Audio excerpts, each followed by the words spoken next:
Agora sim, estamos de volta ao vivo nesta terça-feira, dia 11 de agosto, agora 19 horas e 15 minutos e tá na hora da nossa entrevista, tá na hora do nosso papo dessa terça-feira. Vamos conversar daqui a pouquinho ao vivo com o advogado criminalista, escritor e vice-presidente da Comissão de Assuntos Prisionais. É isso mesmo, ele está chegando para conversar aqui com a gente.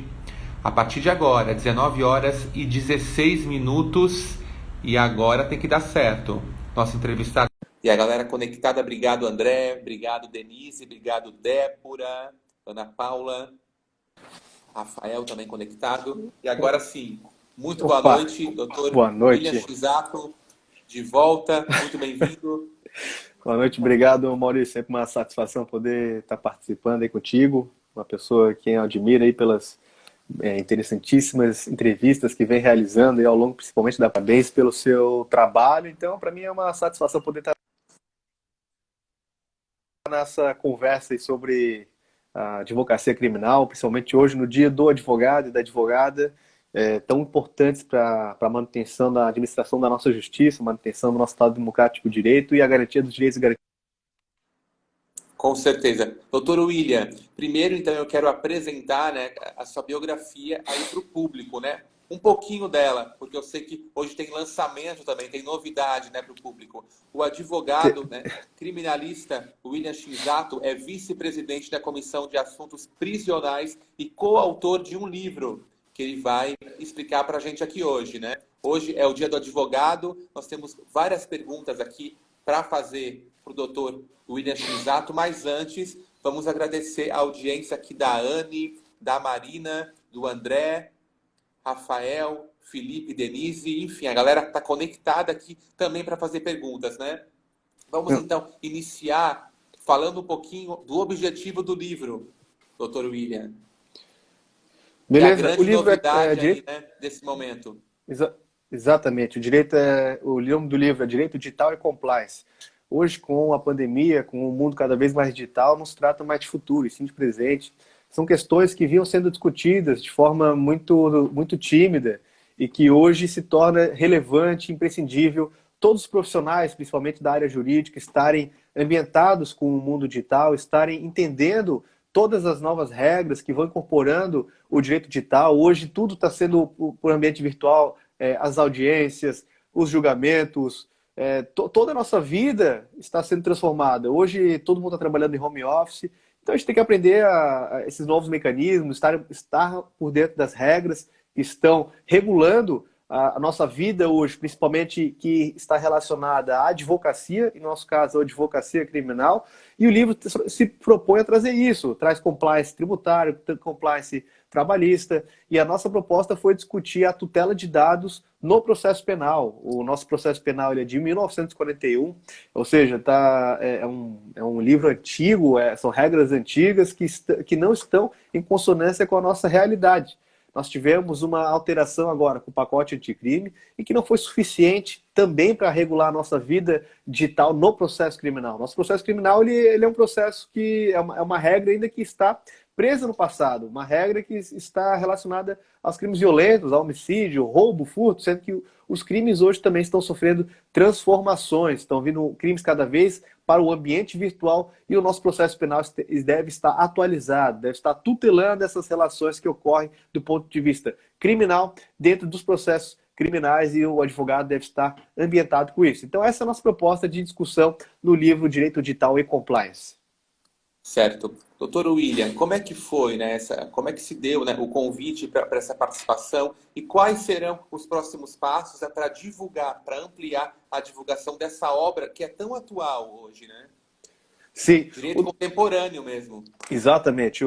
Quem me convidou para participar do livro foi o Dr. Charles Machado. Ele é uma pessoa, um estudioso do tema, um dos precursores do tema, principalmente no estado de Santa Catarina.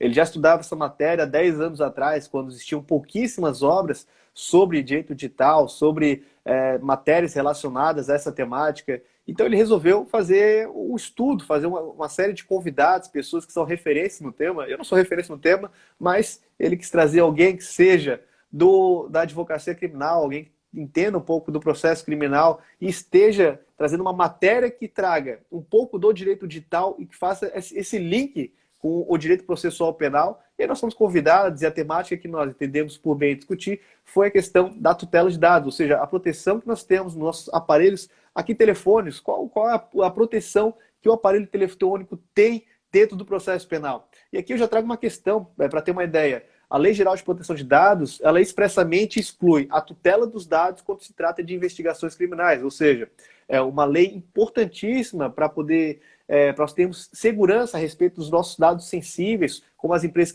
privadas e os órgãos públicos vão tutelar nossos dados, e vai lá, expressamente essa lei fala, olha, no processo penal isso aqui não vale, essa proteção não vale.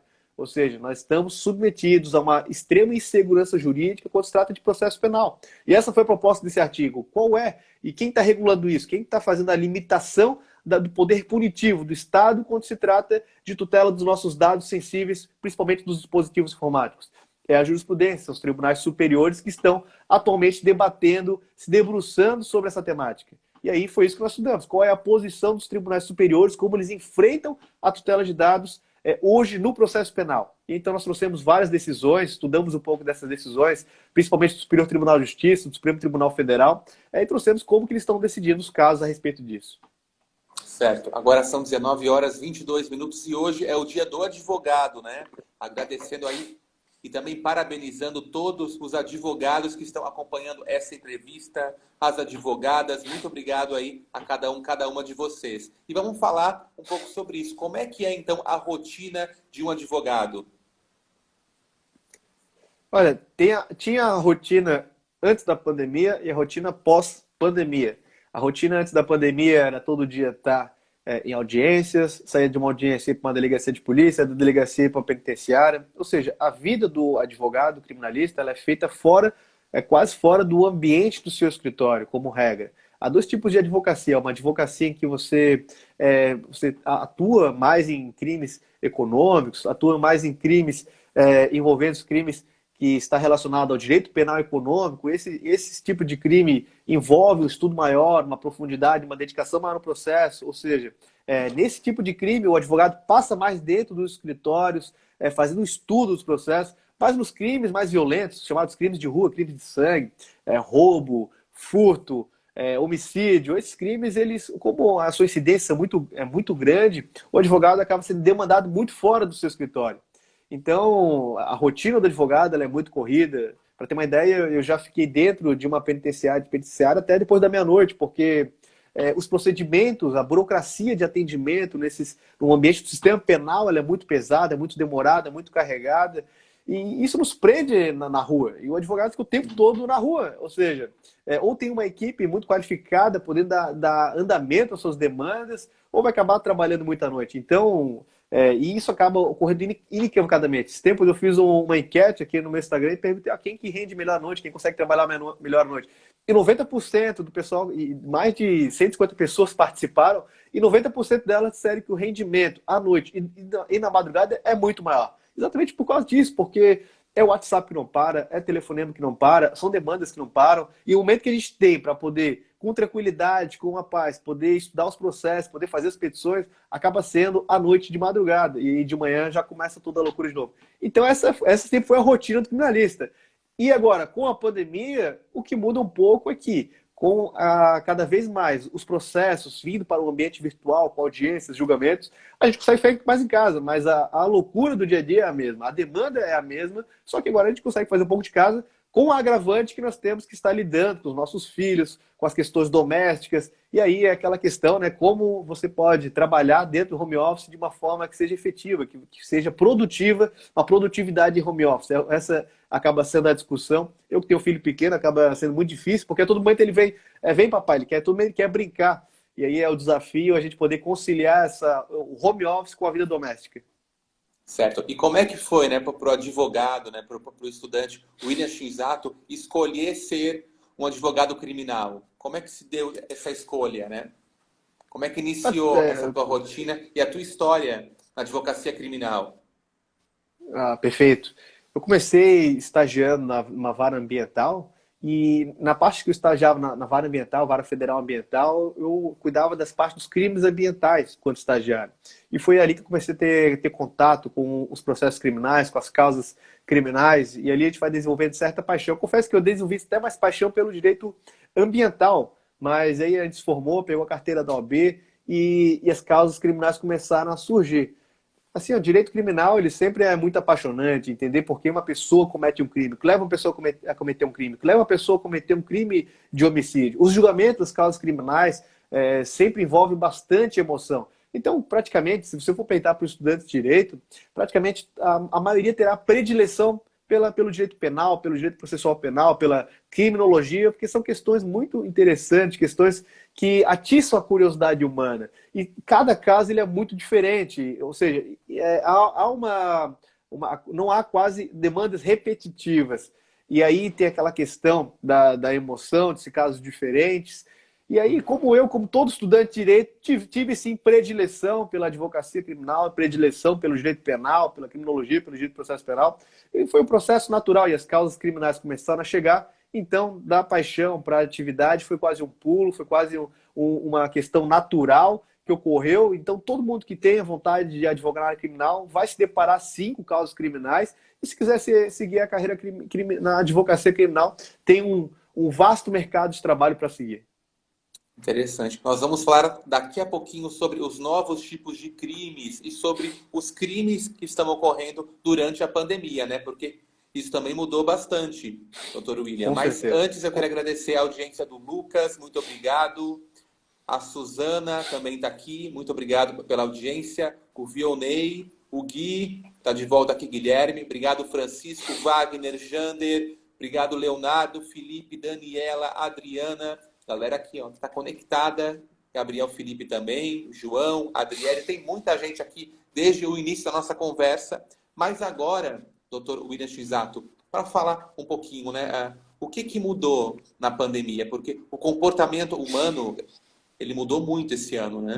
Exatamente. Os novos crimes, isso tudo pegou muita gente de surpresa. Com certeza. Tivemos uma incidência de crimes em todas as esferas relacionadas à pandemia, em todos os bens jurídicos. Nós temos desde daquela desobedecer às restrições sanitárias, causar epidemia, causar perigo de contágio, de moléstia grave, todos decorrentes do novo coronavírus, da Covid-19, se você desobedece, fazendo festas, tem desses crimes até o aumento de certos crimes, principalmente crimes contra a ordem tributária, em razão das crises financeiras que as empresas estão passando, estão deixando de pagar impostos, e muitas empresas estão incidindo em crimes tributários, crimes contra a relação de consumo, falseando informações, crimes contra a economia, que é quando você aumenta os preços de produtos sobre os quais está havendo uma alta demanda, como, por exemplo, o álcool em gel. Crimes cibernéticos, como todo mundo foi para o mundo digital, os crimes do mundo digital estão aumentando, principalmente estelionato, fraudes bancárias. Então, nós estamos vendo um certo deslocamento de alguns tipos de crime. Mas os crimes de rua, os crimes que eu falei de furto, os crimes patrimoniais também tiveram aumento, porque as pessoas hoje estão passando muita dificuldade. As pessoas hoje não têm o que comer, as pessoas... Principalmente, as crises costumam atingir as classes mais baixas. Então, as classes mais baixas foram novamente severamente atingidas. 90% hoje, Maurício, das pessoas que cometem crime por um motivo. Não é porque são pessoas maldosas, psicopatas sociais. Não, são simplesmente porque estão inseridas dentro de um contexto de vulnerabilidade social, um contexto em que elas não enxergam possibilidade de atingir determinados bens materiais, um contexto de naturalidade de certo tipo de crime, como o tráfico de drogas. E aí, ou seja, são pessoas que não conseguem ver Maurício, ver o Maurício, ver ele, como que eles conseguem comprar um carro, comprar uma casa. Às vezes está muito fora da realidade deles. Qual que é a realidade deles? Dentro de comunidades carentes, o tráfico ele é algo natural. Ninguém se choca com a prática de tráfico dentro de uma comunidade carente. Ninguém se choca quando um morador resolve praticar o furto. Por quê? Porque são condutas que as pessoas estão vendo com certa naturalidade. por que elas praticam crime? E aí, muitas vezes, os promotores, os juízes, eu tive a opção de não escolher o crime e escolhi estudar. Não, essas pessoas, no processo de tomar a decisão delas, elas estão muito mais vulneráveis. Por quê? Porque não tem como comparar. A pessoa que está passando fome, Maurício, que decide por cometer um crime, ela está com a capacidade de tomar a decisão muito mais fragilizada do que uma pessoa que tem estudo, que tem uma família bem formada, tem acesso à educação, acesso a alimentos, as pessoas não têm nem o que comer. Então, Maurício, os índices de crimes patrimoniais, furto, roubo, crimes da lei de drogas, porque as pessoas elas estão procurando o quê? Pensa, Maurício, antes da pandemia nós estávamos com 12 milhões de desempregados.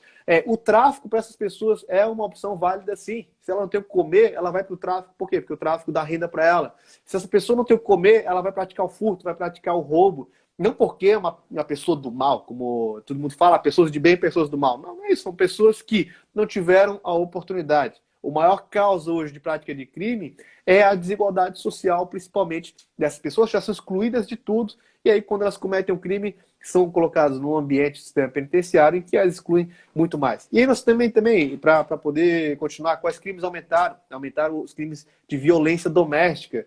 Hoje, exatamente. É um caso, inclusive chegou aqui pergunta, viu? O João Vitor pergunta o seguinte: não esqueçam de falar sobre o aumento de casos de violência doméstica na pandemia. Isso aumentou de fato? Como é que você tem acompanhado esses números? Aumentou sim, aumentou principalmente qualquer levantamento que você faz. No Rio de Janeiro, há algum tempo, eu vi uma pesquisa em que os casos de violência doméstica aumentaram mais de 40% durante a pandemia, principalmente porque é claro que essas pessoas que praticam a violência doméstica haviam a tendência de praticar, só que os fatores para a prática do crime foram aumentados. Qual seja o fator? O contato direto com a pessoa confinada dentro de uma residência está levando a fatores de estresse maiores, e aquela pessoa que já havia tendência a possivelmente praticar uma violência doméstica, com aquela 24 horas por dia, lado a lado, aumento na tensão entre o casal, aumento desses fatores para a prática de agressões, ameaças estão aumentando consideravelmente. Isso em todos os países do mundo, na China, na Europa, no Brasil, em todas as cidades. Infelizmente, tem ocorrido isso. E aí, é claro que tem muita questão da educação e surgem campanhas muito providenciais como essa de fazer marca na mão, de fazer gestos para poder gesticular a situação de risco que a pessoa passa. Porque você monitorada 24 horas por um marido agressor, por um marido opressor, como que você vai conseguir pedir ajuda? Então essas campanhas são providenciais, são importantes para que principalmente as mulheres encontram formas de poder denunciar esses maridos opressores, agressores, que precisam estar longe dessas relações abusivas que estão ocorrendo, e aí o resultado é o aumento da violência doméstica e a justiça deve encontrar meios de poder enfrentar o problema e está encontrando, principalmente nessa tecnologia aqui, né? Se a mulher está com problema, faz o sinal e as pessoas que estão acompanhando conseguem ter um indicativo de possível ocorrência de violência doméstica, principalmente para acionar a polícia. Por quê? Aquela mulher sozinha não consegue fazer essa situação sem que o marido opressor a veja denunciando a situação de violência. Chegou uma pergunta aqui da Danúbia. A Danúbia pergunta o seguinte, ela quer saber aqui um pouco sobre por que a mídia fala tão pouco sobre crimes digitais. Olha, crimes cibernéticos. Interessante pergunta, hein?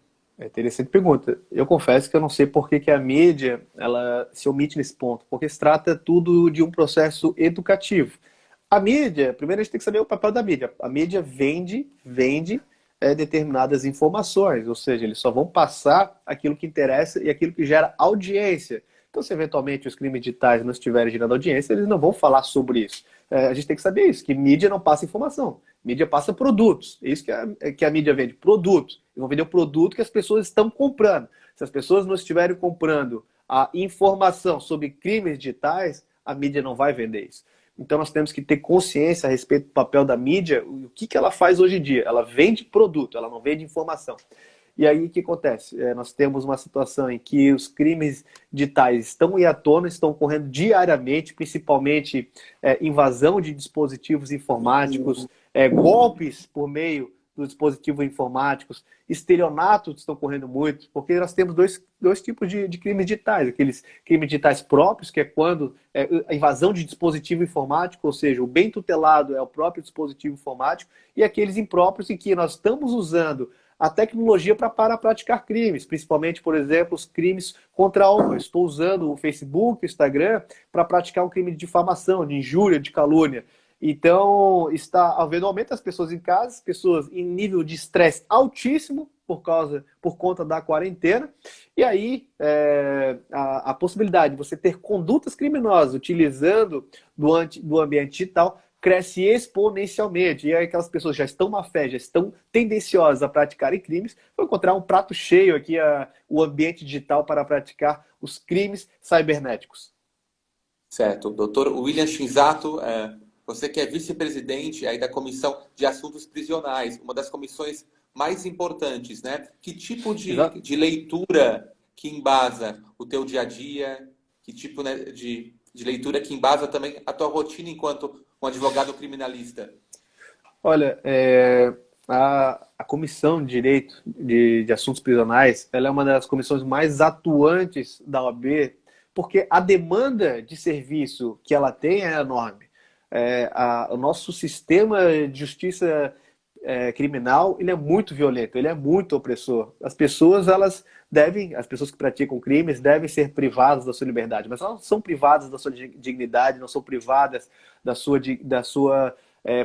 garantia da saúde física, da saúde mental, privadas do direito a ter informação, e hoje elas são privadas de todos esses bens. Hoje, inclusive, diante da pandemia, as pessoas estão submetidas a uma situação de completo abandono em muitos locais. Está havendo um aumento muito grande de casos dentro do sistema prisional, e para evitar um contágio ainda maior, o que estão fazendo? Estão evitando que aquelas pessoas elas tenham o último direito que seria importante, que é o contato com o advogado. É uma garantia constitucional qualquer preso ter acesso a qualquer hora ao seu defensor. E, em razão da pandemia, até esta garantia estão suprimindo das pessoas presas. Muitos passam o banho, em regra, Maurício, é um banho gelado. Essas pessoas elas estão sendo violadas no direito a ter a mínima dignidade, que é um banho quente. Isso não é conforto, isso não é benevolência do Estado. Isso é porque o Estado tem que garantir a saúde dessas pessoas, com uma alimentação adequada, com os cuidados adequados, com acesso aos produtos adequados. Hoje elas, muitas vezes, não têm acesso a produtos de higiene, não têm acesso a um sabonete. As mulheres não têm acesso, Maurício, a itens básicos que elas precisam. Então, a situação de violação da dignidade dessas pessoas ela é extrema. E nós temos, aliado a tudo isso, um ambiente superlotado de pessoas, um ambiente que degrada de todas as formas o ser humano. E aí, o que eu falei? A pessoa pratica o crime, Maurício, porque ela já está no estado de exclusão social. O que o Estado faz? Pega essa pessoa e ela exclui ainda mais essa pessoa. Então não se trata de punir o crime, não é uma guerra ao crime. É o que? É o que nós estamos fazendo com as pessoas. Qual o tipo de atenção o Estado está dando para as pessoas? Doutor William, chegou aqui uma pergunta da Manuele. Ela pergunta o seguinte: como é que está hoje a realidade do sistema, né, prisional como um todo em tempos de pandemia? Ela pergunta justamente isso. Qual o cenário hoje que se encontra? A situação é um cenário quase de caos, tá?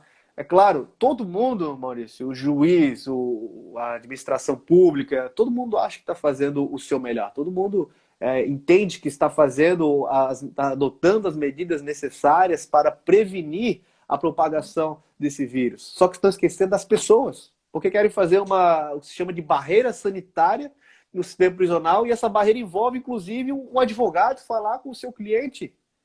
Então, na mente deles, eles estão adotando algumas políticas que estão violando o direito dos presos. Hoje não entra, por exemplo, não entra comida, não entra um cobertor, não entra uma roupa de frio, e aí que nós estamos no inverno, as pessoas estão passando frio, estão tomando banho gelado. Não, muitas vezes a pessoa lá, Maurício, eles têm problemas médicos, não estão recebendo atendimento médico. Por quê? Porque tem galerias, por exemplo, na penitenciária de Florianópolis, em que houve uma explosão de casos de Covid. E para evitar a sua propagação, deixaram em quarentena total. As pessoas não recebem atendimento médico, ninguém entra, ninguém sai. E aquelas pessoas lá que estão com doença, as pessoas que estão com problemas de saúde, não tem qualquer tipo de atendimento. Então hoje, Maurício, a situação está um caos e é quase uma panela explodir de tantos problemas que essas pessoas privadas da liberdade estão vivenciando em razão dessa política que eles chamam de barreira sanitária. É uma barreira que é uma barreira que inclusive impede de ter acesso aos seus direitos e garantias básicos. Certo, agora são 19 horas e 41 Inclusive o doutor minutos, Francisco hoje, colocou terça-feira, um dia do cenário de advogado. degradação. Exatamente. Análise aí do Francisco. Obrigado pela audiência, Jean, Eliane, Caroline, Francisco aí, Maciel, Andressa, Bruno, Valentim, Uziel, também aqui de olho, Ana Paula, Bernardo, Mila Cardoso, Marcos, muito obrigado aí, Raul, Ricardo, Arthur, direto de Brusque aí, grande Arthur, teu colega de profissão, viu? E agora falando um pouco aí para os advogados, para as advogadas que estão nos acompanhando aqui, como é que a gente pode melhorar um pouco esse cenário, né? Esse dia a dia? O que está acontecendo hoje? Como é que estão denúncias, né, sobre isso? O que pode ser feito para denunciar essa realidade? Primeiro, os advogados têm que ter também a consciência, não só que a nossa função é exercer a defesa daquelas pessoas que precisam da gente. Mas, por exemplo, quando nós estamos discutindo aqui em Florianópolis um momento enorme dos casos da Covid, e aí nós vemos que os advogados, muitos advogados, agindo como se nós não estivéssemos numa situação de pandemia. Ou seja, indo todos os dias em penitenciárias, ir de uma penitenciária para outra. Não que essa é a atividade do advogado, essa é a função do advogado. Só que muitos estão aproveitando do momento em que alguma parcela da advocacia está consciente sobre a saída das suas residências, essa quebra da quarentena, para poder fazer uma captação de clientes. Então, começa com a conscientização do próprio advogado a respeito da sua atividade profissional. É claro que nós temos a questão econômica, todo mundo tem que procurar a sua clientela, tem que procurar as suas formas de atuação. Mas se cada um tiver consciência a respeito do momento em que nós estamos vivenciando, isso já é um primeiro passo. E aí, no segundo passo, tem que lutar até a última para que cada cliente, para que cada preso tenha respeitado os seus direitos e garantias básicos. Hoje, a maioria dos juízes, eles estão deixando as pessoas presas, mesmo com recomendações do CNJ, no sentido de apenas deixar as pessoas presas em caso em que estiverem envolvidos crimes de violência ou grave ameaça contra a pessoa, ou crimes em que a pessoa seja reincidente, mas não está sendo sequer observada a recomendação do CNJ, estão mantendo diversas pessoas presas, pessoas doentes, pessoas que fazem parte do grupo de risco para a Covid-19 estão permanecendo presos. Então, cabe ao advogado lutar até as últimas instâncias para que essas pessoas elas tenham o seu segundo bem mais importante, até o bem mais importante, porque não é o bem aqui, Maurício, não é somente a liberdade. Nós estamos falando da vida dessas pessoas, da preservação da vida dessas pessoas. Nós já tivemos 2 casos de mortes dentro do sistema penitenciário e, infelizmente, deve ocorrer muito mais se a atual situação de trato do Estado com essas pessoas se mantiver no estágio atual. Então, o advogado deve buscar por todos os meios disponíveis, buscar a liberdade de seus clientes, principalmente considerando as recomendações do CNJ a respeito de como deve ser feita a contenção da propagação da Covid-19 dentro do sistema penitenciário. Certo. Estamos entrevistando o Dr. William Shinzato para falar hoje aí sobre o Dia do Advogado. Teve também lançamento do livro, né? Inclusive pediram aqui para repetir, para falar onde que o público consegue adquirir o livro, onde que sabe mais informações sobre a obra. Então, essa obra ela é do Dr. Carlos Machado, tá? Ela é Direito Digital e Compliance, questões polêmicas. Ele está vendendo, por enquanto, pessoalmente, né? Porque em situação de pandemia a ideia é fazer o lançamento oficial do livro.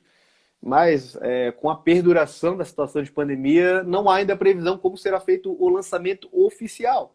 No Facebook, se procurar lá do Facebook do Dr. Charles Machado, vai encontrar que ele vem aos poucos fazendo lives com todos os coautores da obra, todos que participaram com os seus artigos, e aí vai chegar o momento de fazer o lançamento, mas por enquanto, na situação de pandemia, a ideia era fazer um lançamento presencial, e aí, por enquanto, ele não sabe como vai fazer esse lançamento Logo, oficial numa logo vai ter situação lançamento digital. virtual, então. Mas hoje, Exatamente. né, é o dia do estudante, né, também, né? Hoje é o dia do advogado e é o dia do estudante também. O que que você diria para quem quer seguir a carreira jurídica, para estimular aí novos advogados, novas advogadas, tem estudantes aqui também, Eu sei tem que é, recém-formados. Como é que a gente pode estimular eu, essa nova geração? eu sei que é clichê falar isso, Maurício, que é questão de fazer as coisas não pelo dinheiro, mas porque realmente gosta. Mas quando a gente fala de advocacia criminal, essa frase ela tem muito mais força, porque quem quer atuar na advocacia criminal, principalmente eu vou falar aqui da minha especialidade, deve ter em mente que vai lutar contra um sistema autoritário, vai lutar contra o mundo praticamente, porque todo mundo tem preconceito contra o criminalista até precisar de um. Mas a regra é o que? Juiz com preconceito contra o criminalista, promotores, a sociedade, o seu círculo social, até a sua família, muitas vezes, não compreende a profissão que você decidiu exercer. E no dia a dia ela é muito difícil, porque como a mentalidade, ela em regra é autoritária, você conseguir decisões favoráveis para os seus clientes, elas são muito difíceis, elas vêm com muito suor.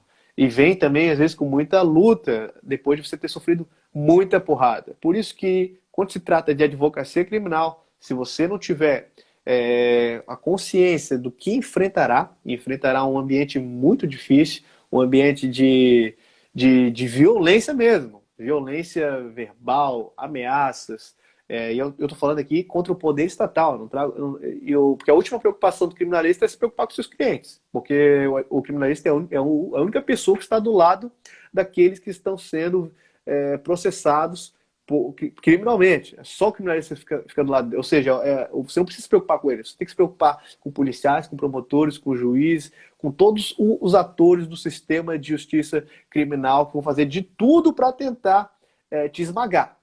Literalmente, a máquina estatal vem tentando passar como rolo compressor contra o criminalista. E aí, por isso que nós falamos que somos a última trincheira dos direitos e garantias fundamentais. Porque quando mais ninguém estiver do lado dessas pessoas, vai ter sempre um criminalista que vai estender a mão às pessoas que são processadas criminalmente para lutar, não necessariamente por ele, pela pessoa, pela figura, mas lutar sempre pelos direitos e garantias fundamentais dela. Ou seja, é uma vida muito difícil. É claro, Maurício, que tem um lado positivo, sim. Você pode ter ganhos excepcionais. Não há limite de ganhos quando se fala da advocacia. Enquanto um juiz e um promotor tem o seu teto salarial, quando se fala de advocacia, o céu é o limite. E aí você pode se deparar com um processo em que você vai ter rendimentos muito altos. Quando se fala de honorários, você estabelece o seu patamar. E aí você pode falar, por exemplo, se você quiser cobrar 100 mil no processo, é claro que vai demorar isso. Você precisa ter uma experiência nova, você precisa ter muita credibilidade. Mas isso você vai chegar no momento que você vai poder cobrar patamar, vai poder cobrar honorários desse patamar. Ou seja, são excepcionais, mas até chegar lá, Maurício, você vai sofrer, vai tomar porrada. Portanto, antes de mais nada, alie a situação financeira com o que você gosta. Procure, sempre se pergunte, Maurício, quando for deitar na cama, por que eu escolhi virar advogado? Porque eu quero ser advogado, eu quero ser rico, eu quero ter muito dinheiro, ou eu quero lutar por pessoas. Então, se a sua resposta for lutar por pessoas, você está no caminho certo. Agora, se for dinheiro, escolha outra profissão, porque, sinceramente, você não vai aguentar o tamanho da porrada, o tamanho da violência que é ser advogado ou advogada criminalista. E olha o que eu estou falando, não vai aguentar porrada mesmo. Porque até você chegar num patamar de conforto financeiro vai demorar. E você não vai chegar lá se você não aguentar passar pelo rolo compressor do Estado contra a advocacia criminal, como ocorre hoje e sempre vai ocorrer. Nós somos a última trincheira e se nós não soubermos manter firme na nossa posição, a gente vai ser esmagado, vai ser deixado, vai ser literalmente arrancado da nossa profissão à força. É isso que ocorre hoje. Então fica essa dica, Maurício. Escolha a profissão se você desejar realmente defender pessoas e ter esse propósito humano na sua profissão, que deve estar no caminho William certo. Chisato, a Débora fez aqui a seguinte pergunta. Se o William tivesse outra profissão, qual seria? Boa pergunta, Olha, hein? provavelmente seria médico, porque é outra profissão que eu acho muito bonita, é uma profissão que se o advogado está lutando principalmente ali pela liberdade da pessoa, que é o segundo bem mais importante, o médico luta pela primeira, que é a vida.